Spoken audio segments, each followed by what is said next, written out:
O diabo tem feito de tudo para levar as pessoas a adorarem qualquer coisa, menos Deus. Para esse objetivo, era preciso destruir a confiança das pessoas na Bíblia, ou então fazer com que ela desaparecesse.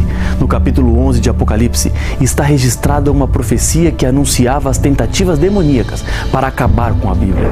O apóstolo João escreveu as seguintes palavras recebidas do anjo: darei as minhas 2 testemunhas, que profetizem por 1260 dias, vestidas de pano de saco.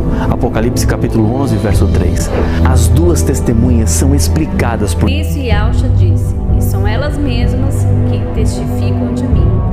João 5, versículo 39. A Bíblia Sagrada são as 2 testemunhas, o Antigo Testamento e o Novo Testamento, as 2 partes na qual as Escrituras Sagradas estão divididas. O texto de Apocalipse 11 continua falando sobre a Bíblia. São essas as 2 oliveiras e os 2 candelabros que estão em pé diante do soberano da terra. Apocalipse 11, versículo 4. As 2 oliveiras e os 2 candeeiros se referem à mesma coisa. Pedro diz que a Bíblia é uma candeia que brilha em lugar tenebroso, 2 Pedro capítulo 1, verso 19. E Zacarias compara com as 2 ramas de oliveira, como está escrito em Zacarias capítulo 4, verso 11 e verso 14. Então perguntei ao anjo, o que são as 2 oliveiras à direita e à esquerda, o candelabro? Então ele disse, são os 2 ungidos que estão a serviço do soberano de toda a terra. Mas em que sentido as 2 testemunhas testificariam vestidas de pano de saco durante 1260 dias? Outras profecias na Bíblia mencionam o mesmo período de 1260 dias. O período de tempo aqui está em contagem profética, o que significa que os 1260 dias, na verdade, são 1260 anos. Os textos que explicam isso são Números 14, verso 34 e Ezequiel 4, versículo 6, um dia para cada um. Durante esse período, a Bíblia testificou vestida de pano de saco, ou seja, oculta, abafada. A sua leitura estava proibida, sob a alegação de que o povo não tinha capacidade de entender corretamente, e esse era um privilégio concedido apenas aos líderes religiosos. Os 1260 anos começam a ser contados a partir de 538, com o decreto de Justiniano, dando poder absoluto ao bispo de Roma, e termina em 1798, quando o general Berthier, a mando de Napoleão Bonaparte, invade Roma e prende o líder da igreja, que perseguia aqueles que queriam estudar a Bíblia e viver de acordo com aquilo que ela dizia. Exatamente depois desse período, a profecia do Apocalipse diz: quando tiverem, então, concluído o testemunho que devem dar, a besta que surge do abismo pelejará contra elas, e as vencerá, e matará. Apocalipse capítulo 11, verso 7. Para identificar a besta que mata as testemunhas, precisamos encontrar na história um poder que perseguiu a Bíblia depois de 1798. Perceba que a besta sobe do abismo. Essa é uma referência direta a Satanás e também simboliza os reinos deste mundo que estão sob o seu domínio. Essa besta não tem nenhum fundamento religioso, vem do abismo, é um poder ateu e espiritualmente comparado com Sodoma e o Egito. No Egito, na época em que Moisés voltou para libertar o povo de Israel, que estava vivendo em escravidão, ao falar com o faraó e pedir que ele deixasse o povo ir, o faraó anuncia: quem é Iau para que lhe ouça eu a voz e deixe ir a Israel? Não conheço Iau, nem tampouco deixarei ir a Israel. Êxodo 5, verso 2. Incredulidade. Esse é o mesmo espírito que marca a besta do abismo, aquela que atacaria a Bíblia depois de 1798. Por um período de tempo, as 2 testemunhas morreriam, diz a Bíblia. Então, muitos dentre os povos, tribos, línguas e nações contemplam os cadáveres das 2 testemunhas por 3 dias e meio. Não permitem que esses cadáveres sejam sepultados. Apocalipse capítulo 11, verso 9. Mas a morte não seria para sempre. Depois dos 3 dias e meio, o Apocalipse nos conta: mas depois dos 3 dias e meio, entrou neles um espírito de vida, vindo da parte do Altíssimo, e eles se ergueram sobre os pés, e aquele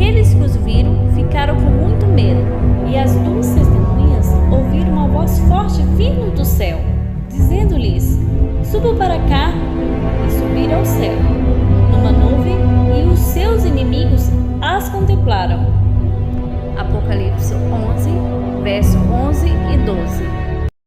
O governo que se levantou para destruir a Bíblia foi a França, no final do século XVIII.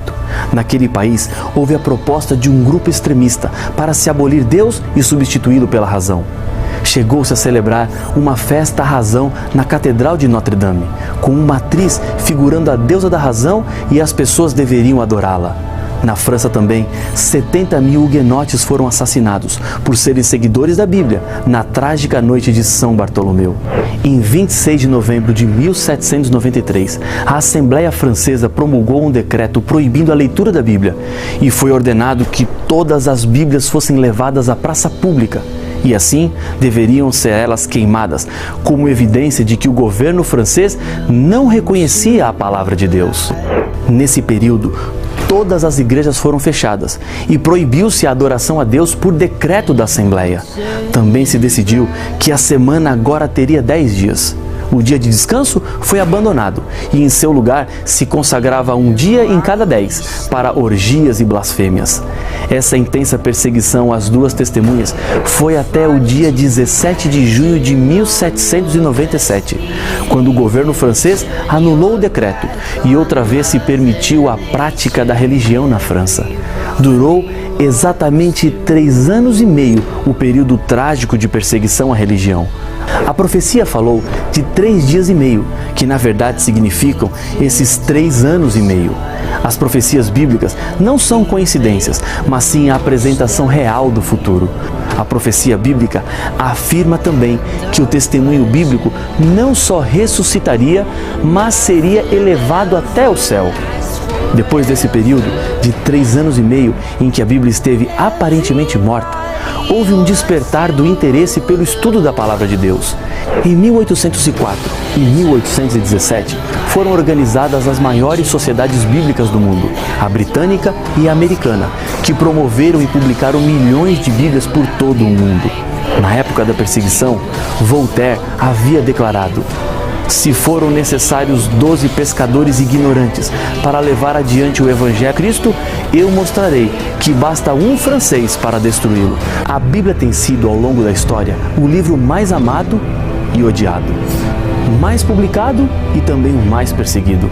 É hoje o livro mais publicado e mais vendido, embora a estratégia do diabo tenha sempre sido a de destruir esse livro. Durante 1260 anos, a Bíblia foi perseguida por um poder religioso.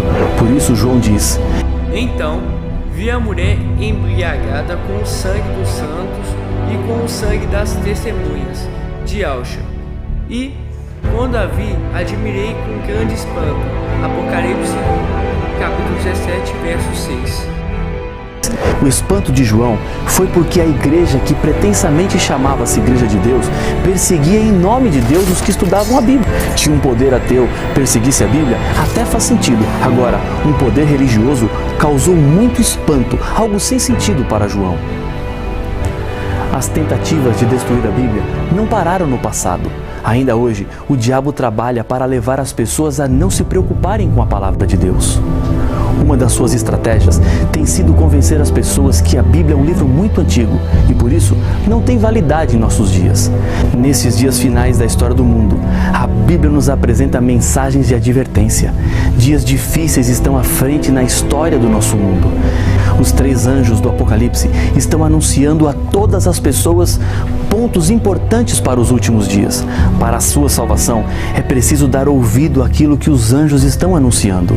João vê o primeiro anjo voando pelo meio do céu, tendo um evangelho eterno para pregar aos que se assentam sobre a terra e a cada nação, e tribo, e língua e povo. Apocalipse capítulo 14, verso 6. O evangelho eterno é a palavra de Deus tal qual ela é. O anjo anuncia: adorai aquele que fez o céu e a terra e o mar e as fontes das águas. Apocalipse capítulo 14, verso 7. Deus é o Criador.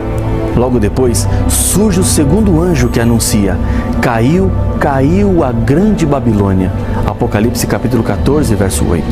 O anjo está denunciando o abandono das verdades por Babilônia, a mãe, e as igrejas falsas, as filhas. No Apocalipse 18, Deus apela ao seu povo para que saiam dessas igrejas, para que assim não sejam cúmplices dos seus pecados e nem participem dos seus flagelos.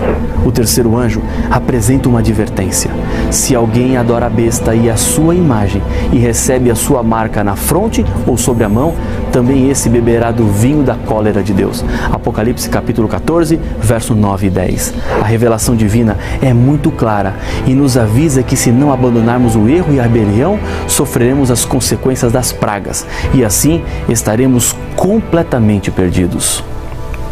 Ao sair da Babilônia, os sinceros devem se unir ao povo fiel de Deus. No mesmo capítulo 14 do Apocalipse, encontramos quem são. Aqui está a perseverança dos santos, os que guardam os mandamentos de Al e a fé em Yahshua.